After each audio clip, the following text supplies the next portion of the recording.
Recording in progress. I want to do a little reading today, and this reading is based on how um, infatuation works. This is what is this Nikaya? This is recorded in Udana. Uh, Udana, as Bhikkhu Sujato has translated, is heartfelt sayings. The Buddha had uh, these heartfelt sayings at different times based on the experiences he had then with his own life and meditation experiences and with others who progressed in meditation. So this is based on Nanda. Nanda was a prince, also the half brother of the Buddha. And the story goes as that Nanda was getting married on this day, and he was also getting ready to be the crown prince, and there was a palace built for him, and it was the day that he would walk into the palace, the house warming ceremony in our language. And on this day he invited his brother Buddha to receive an almsgiving, and the Buddha visited with 500 monks. There were many monks at the time, and this was also the way that Nanda could receive blessings from all the monks for this special day. But nobody knew that the Buddha would change their lives forever. And after having the meal, the Buddha decided to not receive the alms bowl from the hands of Nanda. Nanda may have asked his helpers to wash this bowl, and Nanda had it in his hand and went to give it to the Buddha. The Buddha silently walked from his seat, and now Nanda doesn't know what to do, and he walks behind the Buddha. And Nanda is thinking, oh, the Buddha would walk down the stairs and will look back and take this bowl from his hand. And no, the Buddha did not look. And Nanda is now thinking, oh, the Buddha would stop at the gate and at least say bye-bye and take the bowl. That did not happen. And now Nanda has to walk all the way to the monastery. And even at the gate of the monastery, the Buddha did not turn back, silently continued walking. And Nanda by then realized that the Buddha had other plans for him. And so at this point, monks and uh, the Buddha told Nanda, why don't you renounce all this and consider being ordained? And the way they may have instructed him is like, Jahe mattan, Chaje mattan sukhang dhiro sampassang vipulan sukhang. Dhiro is a wise person. Uh, Otherwise, you are a foolish person. So a wise person abandons lesser happiness. Lesser happiness is royal happiness or happiness of getting married and all that, or happiness of building a big house, big mansion and walking into it. Greater happiness is overcoming five hindrances and living your mind, your life with mindfulness.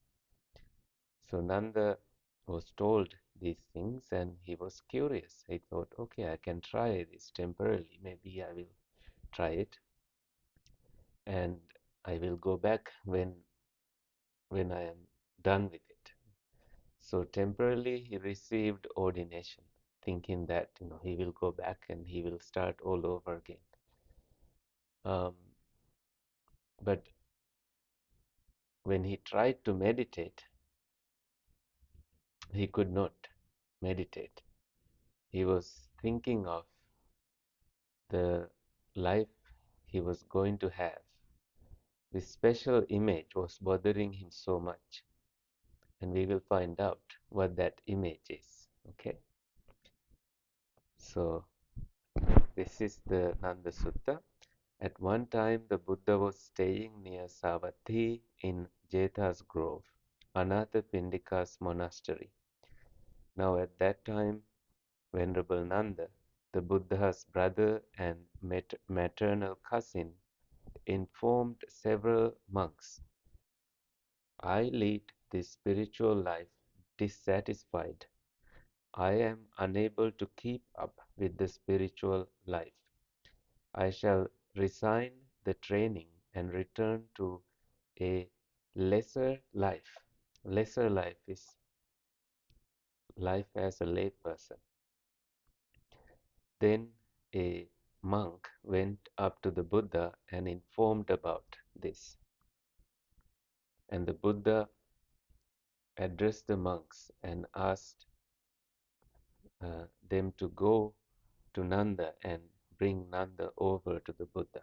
And Nanda came, and the Buddha asked, is it true that this is happening to you? And Nanda said, yes, Venerable Sir. And the Buddha asked this question, but why are you so dissatisfied with your life as a monk?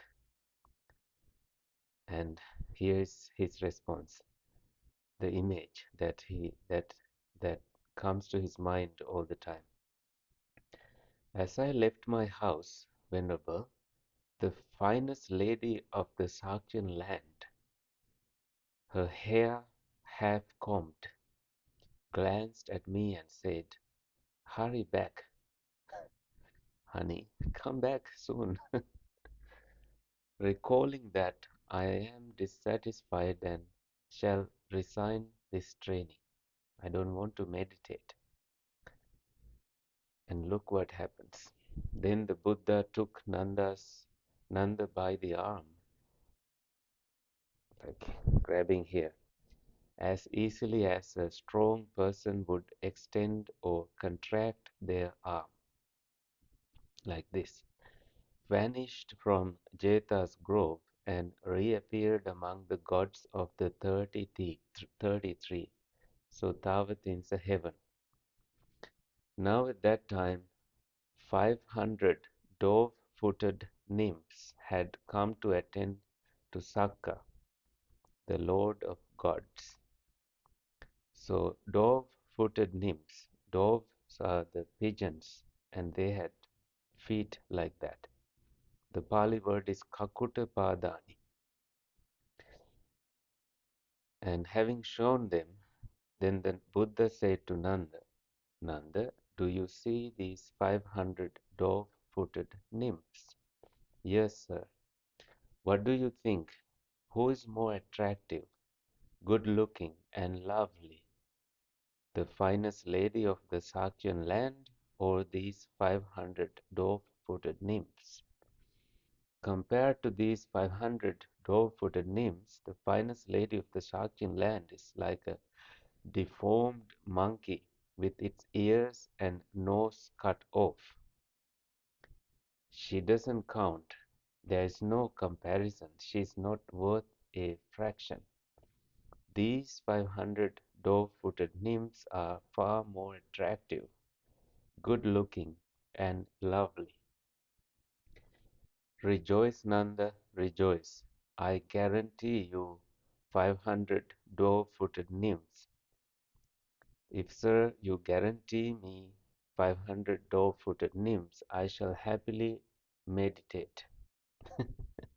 This is a nice bargain here. Uh, what I think here happening here is that when you develop your mind to the extent where you are free from the five hindrances.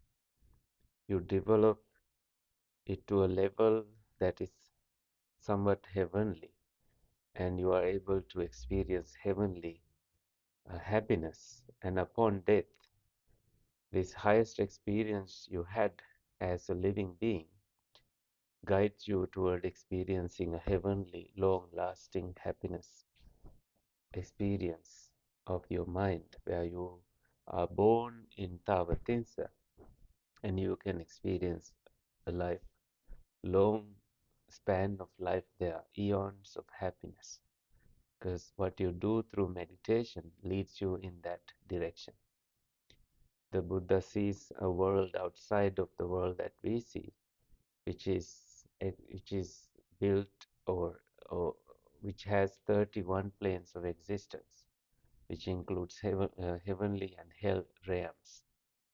So Nanda is now guaranteed to get 500 dove-footed nymphs.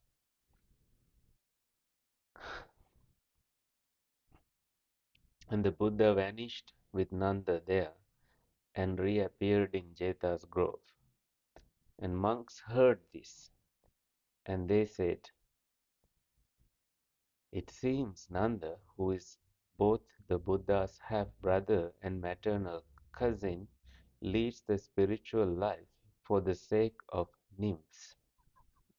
He is meditating for heavenly happiness," which is not exactly why monks meditate. Monks have to have a greater goal, which is to be actually free from even heavenly pursuits here. It seems that the Buddha guaranteed him 500 dove-footed nymphs. These monks started to discuss. Monks who were his friends accused him of being hireling and a lackey. And so this is like Nanda is given this goal. Nanda felt embarrassed knowing that monks think like that of him, ashamed and disgusted at being called a hireling and a lackey, living alone, withdrawn, diligent, keen, and resolute, soon realized the supreme end of the spiritual path in this very life. He lived having achieved with his own insight the goal for which gentlemen rightly go forth from the lay life to homelessness. He understood rebirth is ended. The spiritual journey has been completed. What had to be done has been done. There is no return to any state of existence. You can now see, usually when a monk meditates, they are afraid of returning to hell realms. They are afraid of returning to any former experiences of living forever in a heavenly existence, almost forever, and missing their goal. So now Nanda has here and now realized the truth, and he became an arahant, perfected one. Then late at night, a glorious deity, lighting up the entire Jeta's grove, went up to the Buddha, bowed, stood to one side, and said to him, "Sir, Venerable Nanda, your half-brother and maternal cousin has realized the undefiled freedom of mind, freedom through wisdom in this very life. He lives having realized it with his own insight, and he has ended defilements." And the Buddha also knew this. Then, when the night had passed, Nanda went to the Buddha, bowed and sat down to one side, and said to the Buddha, "Sir, you guaranteed me 500 dove-footed nymphs. I released you from that promise. Nanda, I comprehended your mind and knew you did that. You had realized the undefiled freedom of heart, freedom through wisdom, and also deities have informed me about this. As soon as your mind was freed from defilements by not grasping, I was released from that promise. That is what, yeah, so that's what the Buddha said. Then, understanding this matter, the Buddha expressed his joy through this statement. Yassa nittinno panko, when a mendicant has crossed over the bog, maddito kama khandako, who has crushed the thorn of sensuality, who has reached the end of delusion, moha kayang anupatto, trembles not at pleasure and pain. Sukha dukkhesu na vedhati sabhikhuti. He is known as a monk. Now, uh, to be a monk is one thing. To actually experience the freedom of the mind comes through knowing the true nature of sukha and dukkha, happiness and pain. Knowing that happiness arises based on conditions, knowing that pain also arises based on conditions, and it's not done by you. And in other words,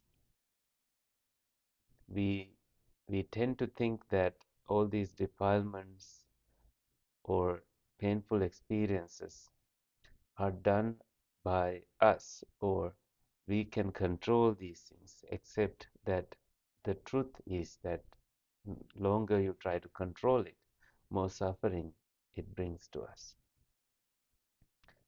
So there is greater escape for all of us here through being through releasing our mind from the five obstacles here, the hindrances, and reaching to a stable, greater space.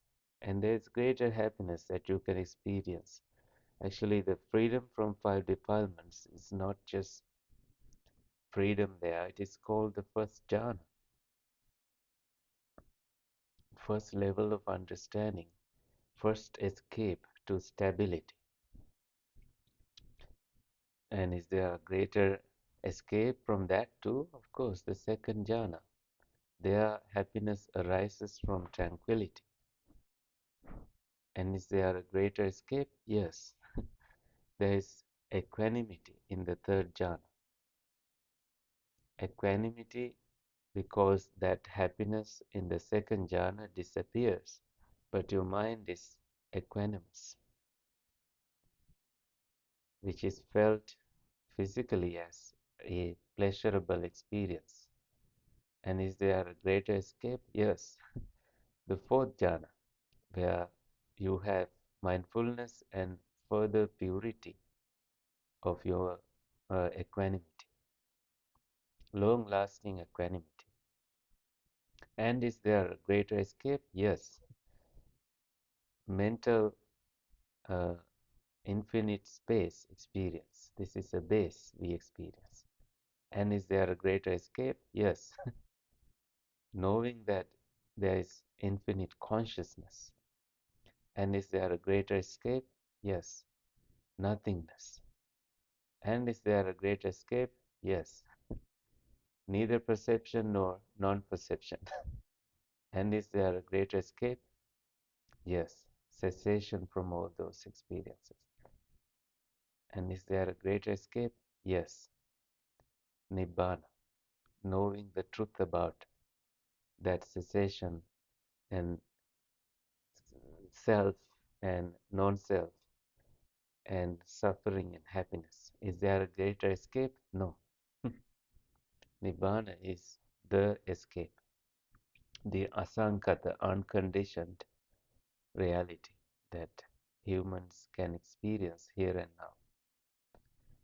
So Nanda experienced that. And the reason I bring this to the discussion today is a friend of mine um, discussed about infatuation, how time to time um, infatuation seems to be a pattern of the mind, that we get attached to one person and dreams about this person and builds unrealistic expectations about this person, and that person, while not knowing any of these, has a life of his own, sleeps, eats, and they they don't even know this is happening.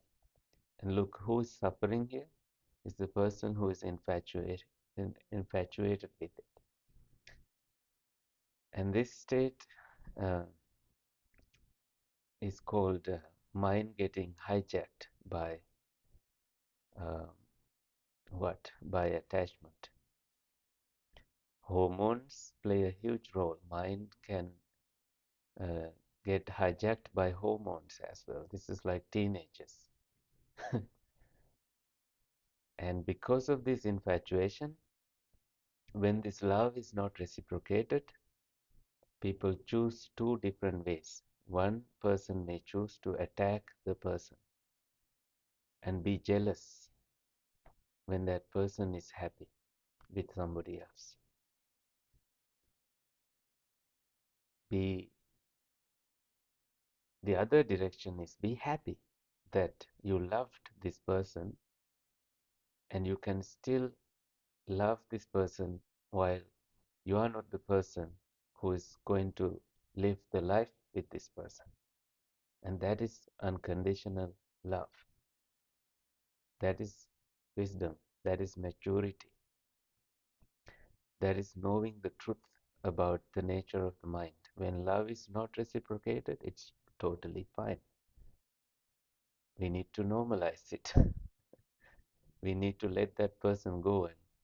And if you are happy when that person is happy with somebody else, there is greater happiness there. Say you are, in a situation where you have chosen to love a person, uh, whether in university life, college life, or life here, whatever life, work life, and that love is not reciprocated, is totally fine. You don't have to blame yourself for it. That you may not be compatible in this life right now. Maybe you felt this way because of the way your mind is behaving.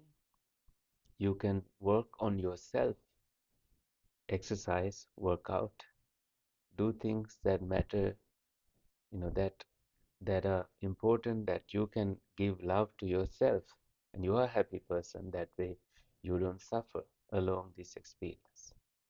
You see what I'm saying? That building our own self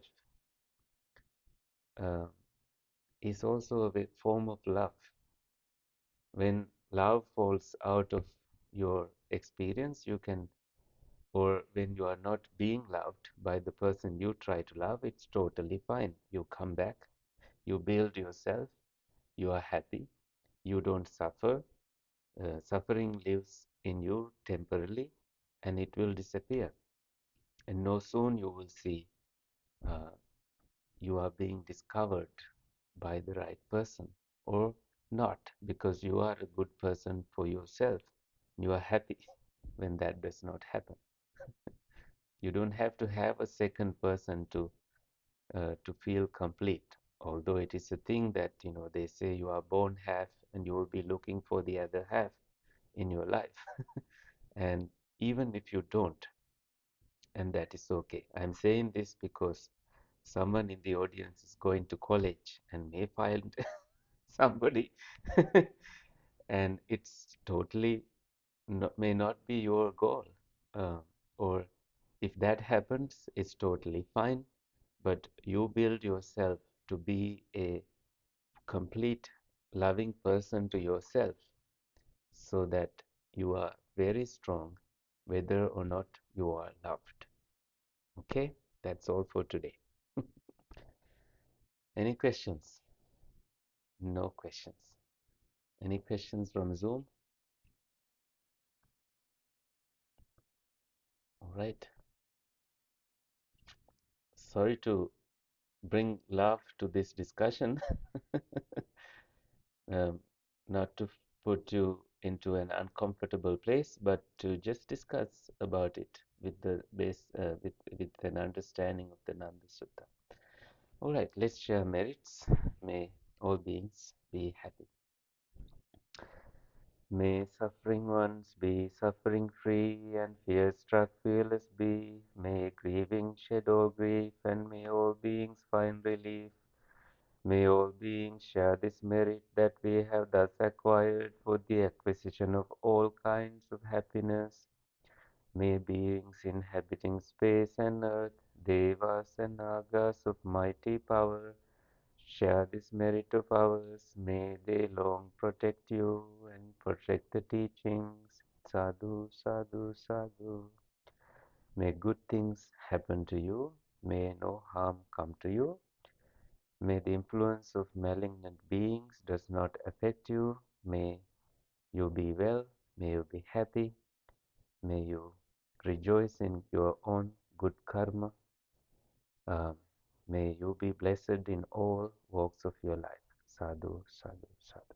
Thank you. Everyone, sir, I have. Tervan Sarnai, good night.